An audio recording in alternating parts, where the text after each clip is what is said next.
A demonização da polícia é a véspera da canonização do bandido e do caos social.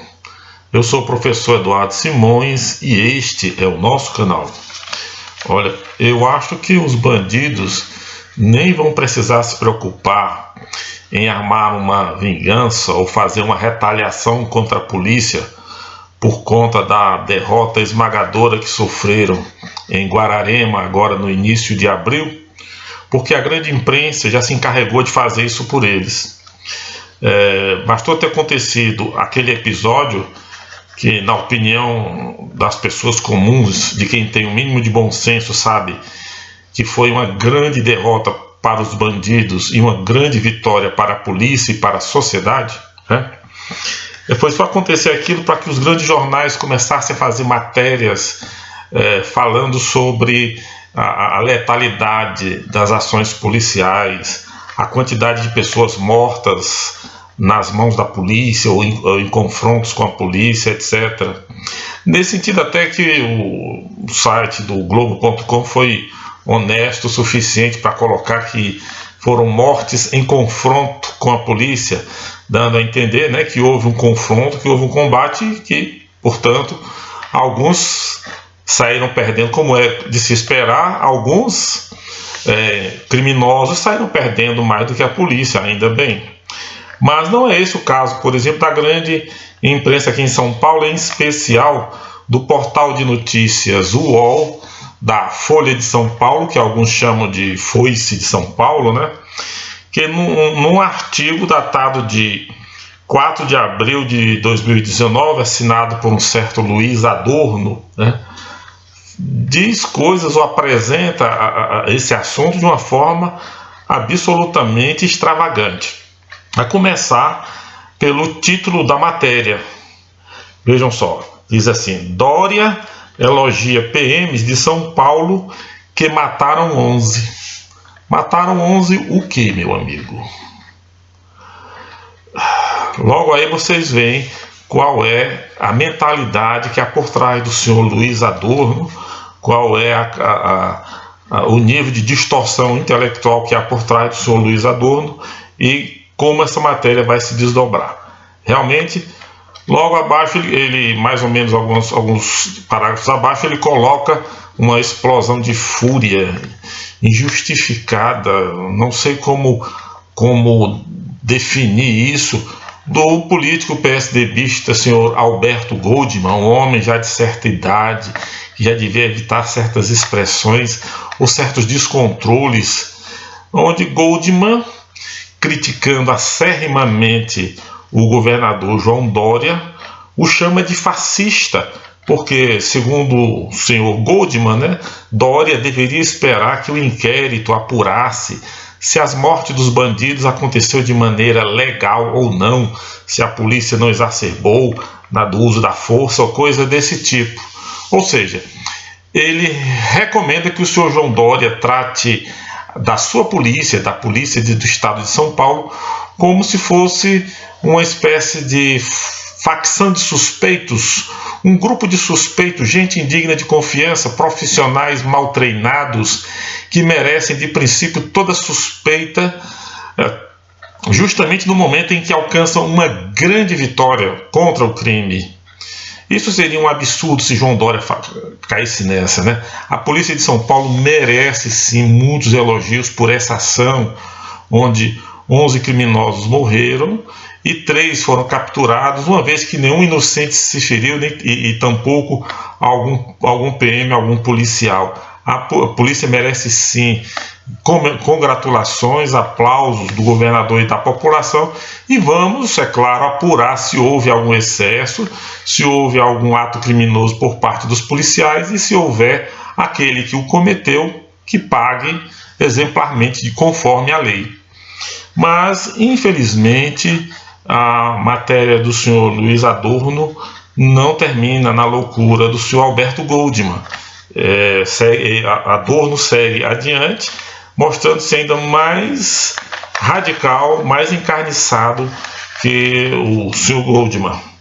Por exemplo, um pouco mais abaixo, no parágrafo logo abaixo, ele escreve o seguinte: Nos últimos 6 dias, com a ação desta madrugada, lá em Guararema, né, a PM paulista matou 27 pessoas.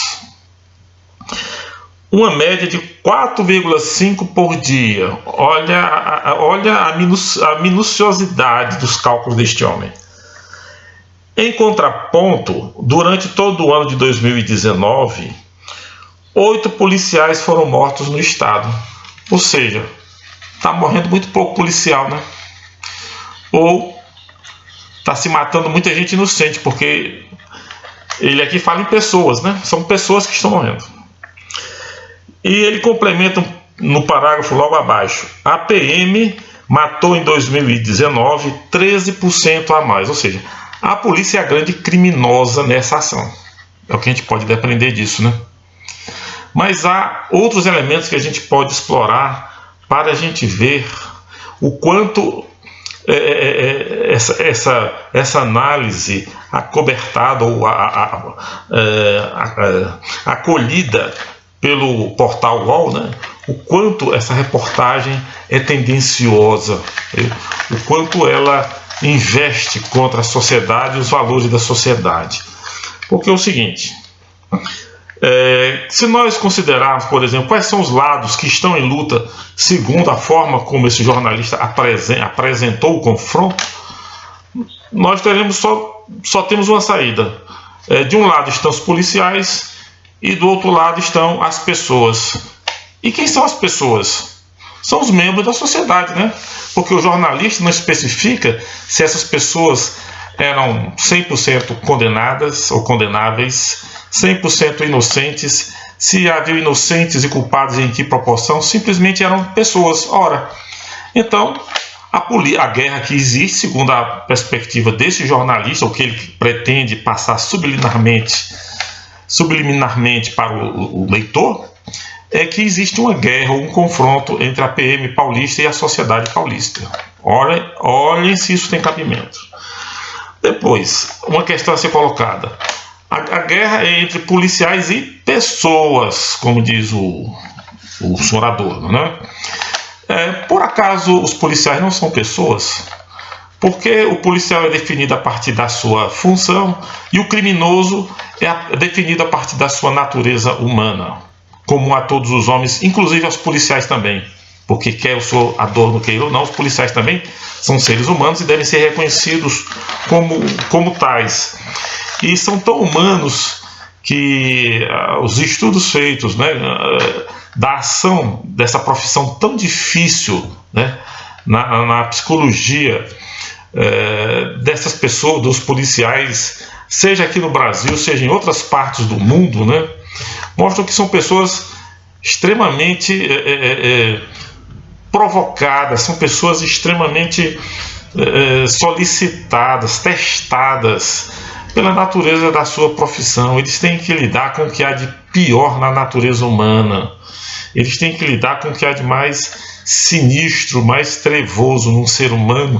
E são eles os primeiros e os que mais de perto veem o resultado disso, porque são eles que acolhem os cadáveres, são eles que acolhem as pessoas em choque depois de um ataque brutal dessas pessoas que o senhor Luiz Adorno pretende colocar como inocentes ou como pessoas independentes do mal que tenham feito, né?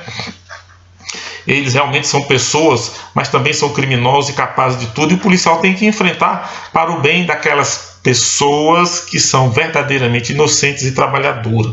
E nessa sua função, muitos policiais perdem o juízo, muitos policiais adquirem doenças mentais diversas, se suicidam ou até desistem de tudo e partem para ingressar no crime. Porque, vendo-se tão atacados como são aqui no Brasil, principalmente aqui em São Paulo, né, por essa imprensa, por homens como Alberto Goldman, um policial mais fraco pode perder a cabeça mais da puxa, eu estou trabalhando tanto por essa gente e tudo que recebo são acusações. Até parece que o policial aqui em São Paulo, para o policial em São Paulo, só tem duas alternativas, né?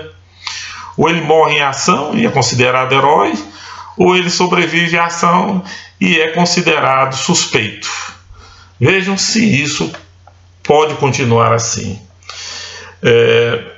Uma outra questão também, que a gente, uma vez que a polícia está atacando as pessoas são a sociedade, e quem está resistindo à polícia, está confrontando a polícia, são os bandidos. Ou seja, a gente pode perfeitamente depreender que o bandido é quem está protegendo a sociedade da violência ou da sanha criminosa da polícia, não é? Afinal, a sociedade é composta por pessoas, os bandidos também são pessoas, e do outro lado estão os policiais. E o setor entre as pessoas que estão, ou da sociedade que está armada enfrentando a polícia, são os criminosos. Onde é que isso vai parar? Quem são os beneficiários de uma ideologia tão danosa como essa, de cunho claramente esquerdista, que a gente percebe nesse artigo de Luiz Adorno, né? Os ganhadores são o crime organizado, a criminalidade em geral, que só tem a ganhar com a desestruturação da sociedade, com a perda da fé das pessoas nas leis e na polícia, que protege as pessoas e as leis, né? Então, enfraquecida essa fé que as pessoas têm nas leis e na polícia, o crime pode ampliar a sua ação no meio social com todos os males que o crime sempre carrega consigo quando avança sobre a sociedade, principalmente sobre uma sociedade indefesa, sobre uma polícia encurralada. Um outro grupo que também tem a ganhar com isso é aquela oposição encarniçada, cega, fracassada, em especial aqui no Brasil, os grupos mais à esquerda, né, que acham que podem, o que é vantajoso para eles, explorar esses episódios para jogar algum desgaste sobre o grupo que está no poder e assim ter mais facilidade, ter mais condições de vencer os próximos pleitos eleitorais e fazer a virada do jogo. Aí, nessa hora, prometendo, é claro, acabar com o crime, organizar as coisas, fazer aquilo que já está sendo feito agora e que eles, dessa esquerda, tanto criticam, que é um enfrentamento forte contra o crime organizado, que a esquerda nunca fez. Pelo contrário, onde os governantes de esquerda prosperaram, o crime organizado avançou de maneira tremenda. O Rio de Janeiro, o Ceará que o digam, né? Então, nós estamos vivendo, portanto, um momento de grande enfrentamento. A sociedade das pessoas honestas, as pessoas de bem, e munidas do seu aparato policial equipado com o dinheiro dos nossos impostos, contra bandidos que querem subverter a ordem social, né, que querem transformar o país numa terra de ninguém. Compete agora nós arregaçarmos as mangas e partirmos para essa batalha.